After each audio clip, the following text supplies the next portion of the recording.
최근 대형 운동 유튜버 운지기님 채널에 랭킹닷컴 대표와 인터뷰하는 영상이 올라왔습니다. 예전에 커뮤니티에 작성하셨던 글을 보면 랭킹닷컴 측에 명확한 설명을 요청했다고 하셨기 때문에 어떤 내용인지 궁금해서 영상을 보게 되었습니다. 그런데 조금은 실망스럽게도 그냥 소비자들에게 랭킹닷컴의 입장을 일방적으로 전달하는 그런 영상이었습니다. 이 영상에서 랭킹닷컴 대표가 하는 말은 결국 하나였습니다. 제품 영양성분 표시가 잘못된 것이 아니고 영양성분 검사에서 생기는 오차 때문에 이런 이슈가 발생했다. 랭킹닷컴 홈페이지 구석에 있는 입장문도 이런 내용을 담고 있습니다. 이처럼 시험 성적서의 결과가 동일하지 않고 편차가 발생하기에 그러니까 예전에 올렸던 입장문에서도 제품의 표시에는 전혀 문제가 없고 검사 과정에서 발생하는 편차가 문제입니다 라고 얘기를 했던 겁니다. 정말 그런 걸까요? 너 구리다고. 랭킹닷컴 측에서 사용했던 자료를 한번 보겠습니다. 그 중에서도 대표가 말했던 것처럼 사람들이 가장 중요하게 본다는 단백질 함량을 보겠습니다. 동일한 제품을 2번씩 검사했을 때 A 제품의 경우 단백질이 2g 정도 차이가 나는 것을 확인했고 B 제품의 경우 1g 정도 차이가 나는 것을 볼 수 있습니다. 그러니까 이렇게 조금씩 발생하는 영양성분 검사 결과의 편차가 문제였다라고 말을 하고 있습니다.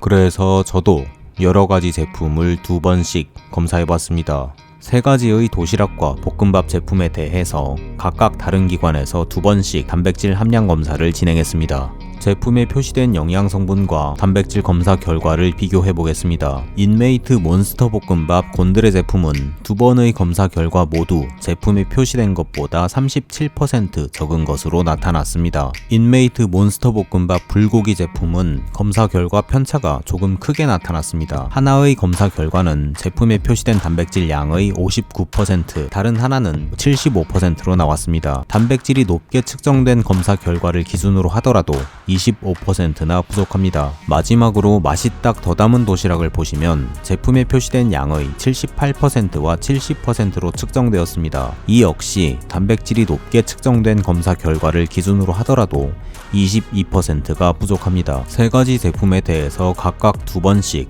총 6번의 검사를 실시했는데 6번의 검사 결과 모두 해당 제품이 영양성분 표시 기준을 위반했다는 결과를 보여주고 있습니다. 차이가 이렇게 나고 있는데 이것도 영양성분 검사 결과에서 발생하는 편차 때문인 걸까요? 아니면 제품에 표시된 영양성분 표시가 거짓말인 걸까요?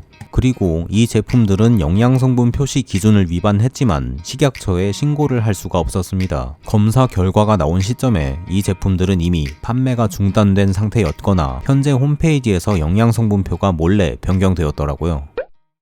저는 지금까지 랭킹닷컴에서 판매하는 제품의 단백질 함량을 총 10번 검사했습니다. 그리고 한국소비자원에서 검사했던 결과까지 포함하면 총 11번의 검사 결과가 있습니다. 그런데 굉장히 신기하게도 그 11번의 검사 결과 중에서 제품에 표시된 단백질보다 검사 결과가 높았던 적은 단 한 번도 없습니다. 그 랭킹닷컴 대표의 말처럼 영양성분 표시에는 전혀 문제가 없었고 검사에서 발생하는 편차 때문에 이런 이슈가 발생했다고 칩시다. 표시된 단백질의 양보다 검사 결과 값이 작게 나올 확률과 크게 나올 확률이 각각 50%라고 가정해 보겠습니다. 그렇다면 11번의 영양성분 검사 결과 값이 모두 표시된 단백질의 양보다 적게 나올 확률은 2048분의 1, 0.049%입니다. 제가 닥터 스트레인지라서 2048개의 미래 중 단 하나만 존재하는 결과를 가져온 걸까요? 아니면 제품 영양성분 표시에 문제가 있었던 걸까요? 저는 최대한 객관적인 근거를 바탕으로 말씀드렸는데 여러분은 어떻게 생각하실지 모르겠습니다.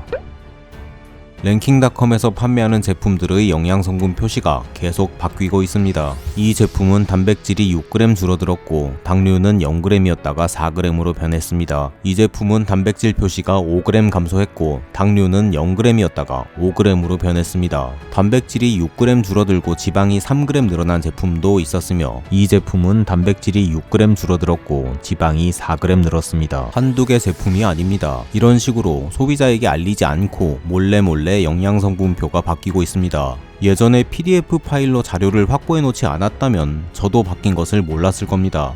왜 영양성분 표시에는 문제가 없다는 것처럼 말하면서 소비자에게는 어떠한 공지도 없이 영양성분표를 바꾸고 있을까요? 저는 그 이유를 잘 모르겠습니다.